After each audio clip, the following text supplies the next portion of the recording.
ऊपर प्रेस वार्ता बुलाई। आज हमने एक प्रेस वार्ता बुलाई है जी।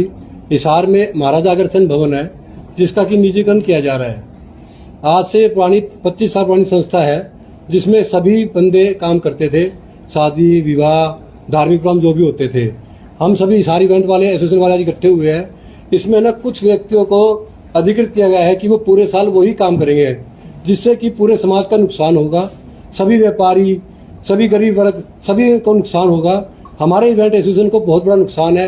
500 परिवार इस भवन से जुड़े हुए थे जिनका कि रोजगार इस भवन से चल रहा था। वो पूरा का पूरा 500 परिवार आज भूखे मरने की कगार पर आ चुके हैं। तो हमसे चाहते हैं कि महाराजा अग्रसेन भवन के सभी ट्रस्टियों से प्रार्थना है कि इस विषय में दोबारा विचार किया जाए और इस अनिश्चित को खत्म किया जाए और सभी को काम करने की वहाँ पर छूट दी जाए। प्रधान जी ने कहा कि हम वाटर प्रूफ कर रहे हैं, हम वाटर प्रूफ के खिलाफ नहीं है। ब्राह्मण धर्मशाला और अपनी दूसरी धर्मशालाओं में भी वाटर प्रूफ किया गया है, उसमें सेट लगा के छोड़ दिया। उसके बाद सभी टेंट वाले, लाइट वाले, कैटरिंग वाले, फूल वाले काम कर रहे हैं। हम भी चाहते हैं कि अग्रसेन भवन में ये सेट लगा के छोड़ दिया जाए और सभी फूल वाले, टेंट वाले, लाइट वालों को काम करने की छूट दी जाए, जिससे कि किसी भी परिवार को भरण पोषण में दिक्कत नहीं होगी। साल में 50 से 60 दिन काम होता है, उसी से पूरे साल का हम लोगों का परिवार का खर्चा चलता है। यदि अग्रसेन भवन भी ये कार्य करेगा तो हम लोग रोटी कहाँ से खाएंगे। हमें आज ये नौबत आ गई है कि हमारा बिजनेस खत्म हो रहा है और हमें भूखे मरने की नौबत आ रखी है। निजीकरण के तौर पर जो भी बात सुनने में आई है कि भी 85 लाख रुपए में ये निजीकरण के तौर पे दिया गया है।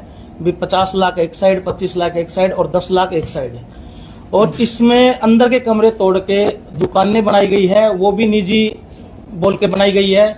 तो इस मैं मीडिया कर्मी के थ्रू यही कहना चाहता हूं कि निजीकरण खत्म करके इन परिवारों की तरफ ध्यान दिया जाए। आप हमारी आवाज उठाओ ताकि हमारा ये जो 500 परिवार उजड़ने जा रहे हैं वो दोबारा अपने ट्रैक पे आ जाए। बहुत गंभीर आरोप लगाए जा रहे हैं आपके द्वारा, उसके कोई तथ्य भी आपके पास मौजूद है? दूसरी चीज की किन लोगों के ऊपर डायरेक्ट इंडायरेक्ट आप आरोप लगा रहे हैं, कौन कर रहे हैं? हम किसी विशेष व्यक्ति पर आरोप नहीं लगा रहे। हम अग्रसेन भवन के प्रधान जी से मिलकर आए थे, उन्होंने कहा कि जनवरी से इसको फिक्स कर दिया गया है। इसका आपको अगर आप कोई वो चाहिए तो आप वहां जाकर जो बंदे बुकिंग करते हैं उनसे आप पूछ सकते हैं। जो भी पार्टियां वहां बुक करने गई है वहां पे उस व्यक्ति का विशेष का नंबर दिया जाता है कि आज के बाद इस भवन में यही काम करेगा, पूरा साक्ष्य है। इसके लिए हम माता सावित्री जिंदल जी से मिले थे, डॉक्टर कमल गुप्ता जी मिले थे। उन्होंने हमारे को कहा कि हम इसके लिए प्रधान जी से बात करेंगे और इस अनैतिक कार्य को रुकवाएंगे। फिर भी आप लोगों को साक्ष्य चाहिए तो आप में कोई भी वहां जाकर बुकिंग के नाम से पूछ सकता है, आपको सारा एग्जाम्पल वहां मिल जाएगा। मतलब लीज पे दिया हुआ क्या किसी को? लीज पे नहीं जी, एक बंदे को निकल कर वही काम करेगा पूरे साल के लिए वहाँ पे। 80-85 लाख का जिक्र किया। प्रधान जी ने हमारे को बकायदा ये बात कही थी कि बड़ी शहर 50 लाख में, छोटी शहर 25 लाख में और जो ऊपर का हॉल है वो 10 लाख रुपए में एक बंदे से लेके हम उसको पूरे साल के लिए वो अधिकृत कर रहे हैं। उस बात का प्रमाण प्रधान जी से आप पूछ सकते हैं, प्रधान जी आपको खुद बताएंगे।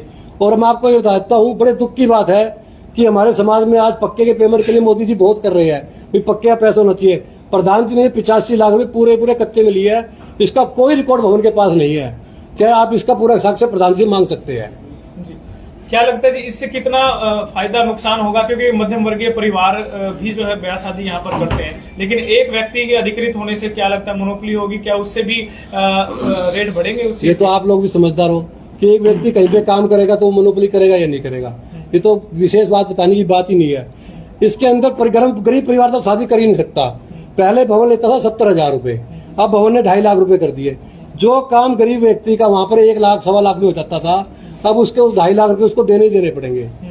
उससे कम में कोई भी वहां पे काम नहीं होगा, जिससे कि गरीब परिवार तो अब शादी के सपने ही हो गए वहां पर। और जबकि ये स्वर्गीय भजनलाल इसलिए दिया था कि गरीब परिवार है उनको फ्री में ये भवन मिल जाए और वो शादी करने के लिए वो रहे। लेकिन अब तो क्या है कि वहाँ पे सिर्फ पैसे वाला ही बंदा शादी कर पाएगा। इससे मध्यम वर्ग में तो सोचता रहेगा कि मैं शादी के लिए जगह कहाँ ढूंढूं। तो ये कब से चल रहा है 1 साल का अधिकरण जो आप आरोप लगा रहे हैं, ये कितने लंबे समय से ये चलता आ रहा है? ये अभी स्टार्ट हुआ जी, 1 जनवरी से स्टार्ट होगा, लेकिन उसका काम चालू हो चुका है पहले से ही। अब जो नवंबर दिसंबर की जितनी पार्टी थी उनको फोन करके स्पेशल कहा गया है कि भाई आप ये इस बंदे से ही काम करा सकते हो और कोई इसके लिए अधिकृत नहीं है।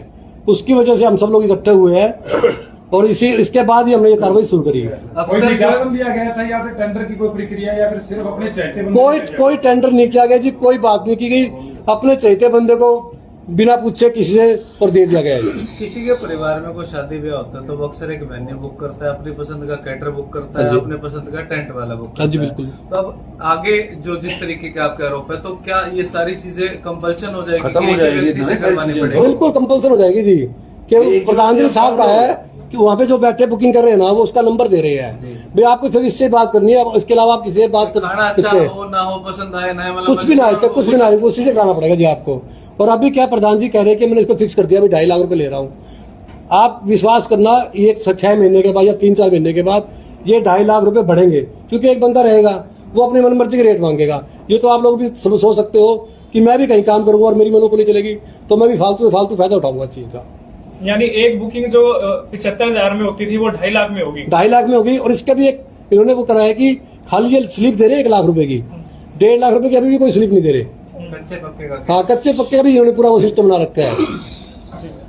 तो ये बताइए जी, अब जिस तरीके से अखबारों में पिछले दिनों सुर्खियां बनी थी कि इसका हाउस टैक्स भी बकाया है करोड़ों रुपए का, 1-1.5 करोड़ के समथिंग है, तो उसके बारे में क्या कहना है कि ये पैसा जाता कहाँ है? लाखों रुपए करोड़ों रुपए की आमदनी भी होती है, फिर भी नहीं भरा जा रहा। ये तो भवन के ट्रस्टी बता सकते हैं जी। ये भवन मेरे ख्याल रनिंग में है और इसके अंदर है ना, कमाई का मतलब कोई भी ऐसा नहीं है कि भी कमाई ना होती है 1 साल में भी। उसके बाद भी अगर नगर निगम का इतना बकाया हाउस टैक्स है तो ये ट्रस्टियों को विचार करना चाहिए, इसके बारे में मीटिंग करनी चाहिए कि भाई उसमें क्या चल रहा है, कहीं ना कहीं कोई चक्कर का है। सार के बहुत बड़े नेता हैं, व्यापार के प्रधान भी है वो, क्या उनसे भी बातचीत की है अपने व्यापार? बजरंग दल जी से हम आज प्रेस कॉन्फ्रेंस बाद उनको ज्ञापन देने के लिए जा रहे हैं। हम सारे इकट्ठे हुए हैं। इससे पहले बात की? इससे पहले हमने सावित्री जिंदल जी से और डॉक्टर कमल गुप्ता जी मीटिंग करी थी जी। अभी हमने विचार किया कि अब व्यापार संघ की जो पूरी बात आ चुकी है, हम व्यापारी आज इकट्ठे हुए हैं, कैटरिंग वाले, टेंट वाले, लाइट वाले। आप दिन में बजरंग जी को ज्ञापन देने जाएंगे और उनसे रिक्वेस्ट करेंगे कि हमारे इस आंदोलन में हमारा साथ दे और हमारे बंद होते हुए व्यापार को बचाए। तो आप